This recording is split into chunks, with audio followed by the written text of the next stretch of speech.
காங்கிரஸ் நடத்திய பந்த் போராட்டம், கடைகள் அடைப்பு, பேருந்துகள் நிறுத்தம். பந்தையொட்டி பேருந்துகள் மீது கல்வீச்சு, காங்கிரசார் மீது தடியடி, காவல் நிலையம் முற்றுகை. பைப் வெடிகுண்டு வழக்கு, தேசிய புலனாய்வு குழு விசாரணையை துவங்கியது. தொழுநோய் வருவதற்கு முன்பே கண்டறிந்து விரைவு சிகிச்சை அளிக்கும் முறை அவசியம், துணைநிலை ஆளுநர் வலியுறுத்தல். இனி விரிவான செய்திகள். மத்திய இணையமைச்சர் நாராயணசாமி வீட்டருகே வெடிகுண்டு வைத்த மர்ம நபர்களை கைது செய்ய கோரி புதுச்சேரியில் பந்த் போராட்டம் நடைபெற்றது. புதுச்சேரியில் கடந்த 29ஆம் தேதி மத்திய இணையமைச்சர் நாராயணசாமியின் வீட்டருகே சக்தி வாய்ந்த பைப் வெடிகுண்டு கண்டெடுக்கப்பட்டது. இதனை கண்டித்தும் குற்றவாளிகளை உடனடியாக கைது செய்ய வேண்டும், வெடிகுண்டு வழக்கில் நேரடியாக மத்திய அரசு தலையிட்டு நடவடிக்கை எடுக்க வேண்டும் என்பன போன்ற கோரிக்கைகளை வலியுறுத்தி காங்கிரசார் ஒரு நாள் முழு அடைப்பு போராட்டத்தை நடத்தினர். இந்த போராட்டத்தில் புதுச்சேரி முழுவதும் அனைத்து கடைகளும் அடைக்கப்பட்டிருந்தன. மீன் மார்க்கெட், காய்கறி மார்க்கெட் இயங்கவில்லை. தனியார் பேருந்துகள் முழுவதும் நிறுத்தப்பட்டிருந்தன. அரசு பேருந்துகள் போலீஸ் பாதுகாப்புடன் இயக்கப்பட்டன. ஆட்டோ, டெம்போ ஓடவில்லை. இதனால் பொதுமக்களின் இயல்பு வாழ்க்கை பாதிக்கப்பட்டது. மேலும் நாராயணசாமியின் வீட்டருகே வெடிகுண்டு வைத்த சமூக விரோதிகளை கைது செய்ய வேண்டும் என வலியுறுத்தி காங்கிரசார் புதிய பேருந்து நிலையத்தில் மறியல் போராட்டத்தில் ஈடுபட்டனர். இதனையடுத்து 100க்கும் மேற்பட்டோரை போலீசார் கைது செய்தனர். புதுச்சேரியில் நடைபெற்ற பந்த் போராட்டத்தில் பேருந்துகள் மீது கல்வீசிய காங்கிரசார் மீது போலீசார் தடியடி நடத்தினர். இதனை கண்டித்து காவல் நிலையத்தை காங்கிரசார் முற்றுகையிட்டதால் பரபரப்பு ஏற்பட்டது. மத்திய அமைச்சர் நாராயணசாமி வீட்டருகே வெடிகுண்டு வைத்த சமூக விரோதிகளை கைது செய்ய கோரி முழு அடைப்பு போராட்டம் நடைபெற்றது. இதன் ஒரு கட்டமாக சட்டமன்ற உறுப்பினர் நமச்சிவாயம் தலைமையிலான காங்கிரசார் வில்லியனூரில் இருந்து பேரணியாக வந்து கடைகளை அடைக்க சொல்லி போராட்டத்தில் ஈடுபட்டனர். அப்பொழுது போலீஸ் பாதுகாப்புடன் இயக்கப்பட்ட அரசு பேருந்து மற்றும் தனியார் கல்லூரி பேருந்துகள் மீது கல்வீசப்பட்டது. இதில் 6 பேருந்துகளின் கண்ணாடிகள் சேதமடைந்தது. இதனால் போராட்டக்காரர்கள் மீது போலீசார் தடியடி நடத்தினர். இதில் காங்கிரஸ் கட்சியின் மாநில செயலாளர் சம்பத்தின் மண்டை உடைந்து அரசு மருத்துவமனையில் அனுமதிக்கப்பட்டார். இதனிடையே தடியடி நடத்திய போலீசாரை கண்டித்து உதயஞ்சாலை காவல் நிலையத்தை எதிர்க்கட்சித் தலைவர் வைத்திலிங்கம் தலைமையிலான காங்கிரசார் முற்றுகையிட்டனர். இதனால் காவல் நிலையத்தில் பரபரப்பு ஏற்பட்டது.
இச்சம்பவம் குறித்து சட்டமன்ற உறுப்பினர் நமச்சிவாயம் கூறுகையில், வைத்தவர்கள் மீது நடவடிக்கை எடுக்க வேண்டும் என்று காங்கிரஸ் கட்சியினுடைய முடிவை ஏற்று அகிம்சை வரையிலே அறவழியிலே இன்று முழுவதும் புதுவை மாநிலம் முழுவதும் கடையடைப்பிற்கு அழைப்பு விடுக்கப்பட்டிருந்தது.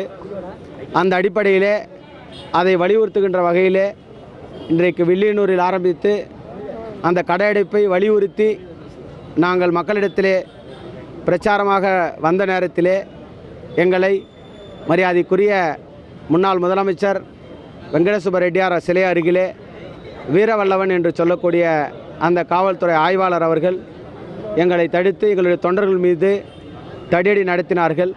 அப்போது எங்கள் தொண்டர்கள் தாக்கப்பட்டார்கள். தாக்கப்பட்ட நேரத்தில் உடனடியாக நான் அந்த இடத்திலே வந்து அவர்களை ஏன் தாக்குகிறீர்கள் என்று அவர்களை விசாரித்த நேரத்திலே நாங்கள் உங்களை எல்லாம் அரசு செய்கிறோம் என்று சொன்னார்கள். நீங்கள் எங்களை கைது செய்யுங்கள், எங்கள் மீது எந்த நடவடிக்கை தவறு செய்தால் எங்கள் மீது நடவடிக்கை எடுங்கள் என்று நாங்கள் சொன்னோம். இருந்தும் மீறி எங்களுடைய தொண்டர் சம்பத் என்பவர் மீது மூர்க்கத்தனமாக தாக்கி இன்றைக்கு அவர் மண்டையில் அடிபட்டு இன்றைக்கு பொது மருத்துவமனையில் இன்றைக்கு இருந்து கொண்டிருக்கின்றார். அதை கண்டிக்கின்ற விதமாகத்தான் இன்றைக்கு அவர் மீது நடவடிக்கை எடுக்க வேண்டும் என்று இன்றைக்கு போலீஸ் ஸ்டேஷன் முன் நாங்கள் முற்றுகை போராட்டம் நடத்தி அதன் விளைவாக இன்றைக்கு எஸ்எஸ்பி எஸ்பி எல்லாம் இன்றைக்கு எங்களிடத்தில் பேச்சுவார்த்தை நடத்திய விளைவாக நாங்கள் விசாரணை நடத்தி நாங்கள் அதற்கான என்கொயரி நடத்தி தகுந்த நடவடிக்கை எடுக்கின்றோம் என்று உத்தரவாதம் கொடுத்திருக்கின்றார்கள். அந்த உத்தரவாதத்தை ஏற்று இன்றைக்கு நாங்கள் இந்த போராட்டத்தை நாங்கள் விலக்கிக் கொண்டிருக்கின்றோம். இச்சம்பவம் அறிந்து அங்கு வந்த எஸ்பி குணசேகரன் சம்பந்தப்பட்ட போலீசார் மீது நடவடிக்கை எடுக்க உறுதி அளித்ததின் பேரில் முற்றுகை போராட்டம் கைவிடப்பட்டது. மத்திய அமைச்சர் வீட்டருகே கண்டெடுக்கப்பட்ட வெடிகுண்டு தொடர்பான வழக்கின் முதற்கட்ட விசாரணையை தேசிய புலனாய்வு அமைப்பு அதிகாரிகள் தொடங்கியுள்ளனர். மத்திய இணையமைச்சர் நாராயணசாமி வீட்டருகே அதிபயங்கரமான பைப் வெடிகுண்டு கண்டெடுக்கப்பட்டு அதை தமிழக வெடிகுண்டு நிபுணர்கள் புதுச்சேரி பழைய துறைமுக வளாகத்தில் செயலிழக்க செய்தனர். ஆனால் நாராயணசாமி வீட்டருகே வெடிகுண்டு வைக்கப்பட்டதற்கான காரணம் தெரியாமல் போலீசார் திகைத்து வந்த நிலையில் இந்த வழக்கை தேசிய புலனாய்வு அமைப்பிடம் அரசு ஒப்படைத்தது. இதனை அடுத்து புதுச்சேரி வந்துள்ள தேசிய புலனாய்வு அமைப்பு அதிகாரிகள் டிஎஸ்பி டிஆர் சிங் தலைமையிலான 5 பேர் கொண்ட குழு நாராயணசாமி வீட்டில் முதற்கட்ட விசாரணையை தொடங்கினார்கள். அப்பொழுது வெடிகுண்டு கிடந்த இடம், அலுவலக ஊழியர்கள் குறித்த விவரம் ஆகியவைகளின் விவரங்களை சேகரித்தனர். 3 நாட்கள் புதுச்சேரியில் தங்கி அதிகாரிகள் அடுத்த கட்ட விசாரணையை மேற்கொள்ள உள்ளனர்.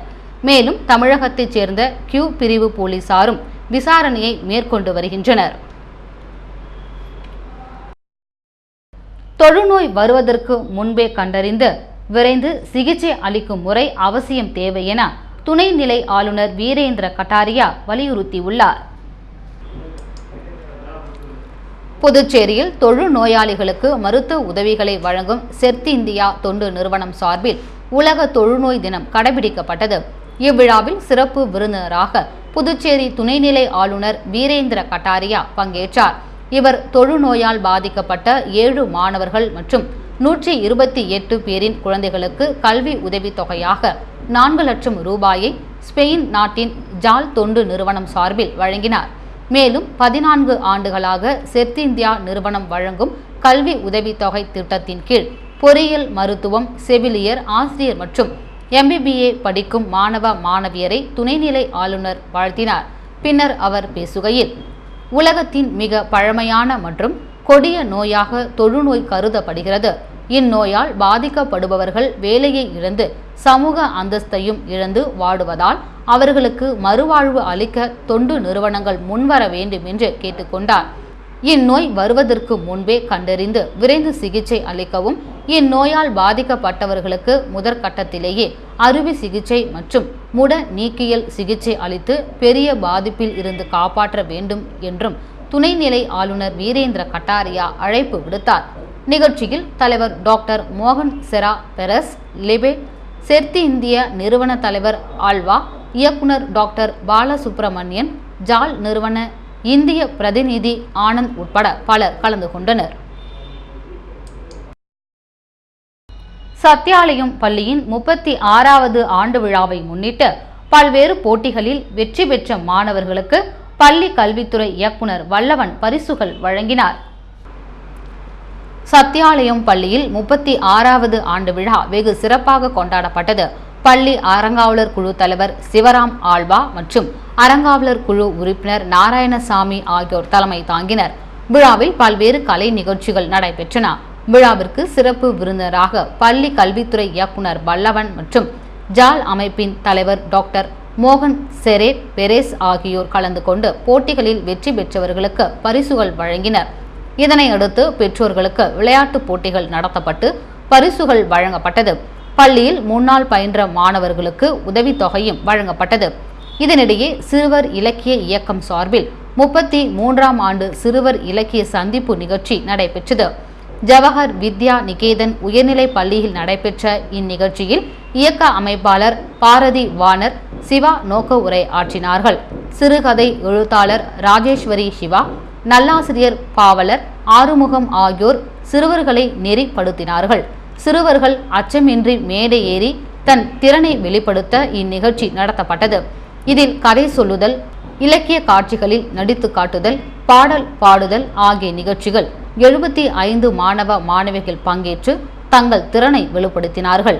தொடர்ந்து சிறுவர்களுக்கு விளியனூர் குழந்தை கவிஞர் அழ வள்ளியப்பா பரிசுகள் வழங்கினார்.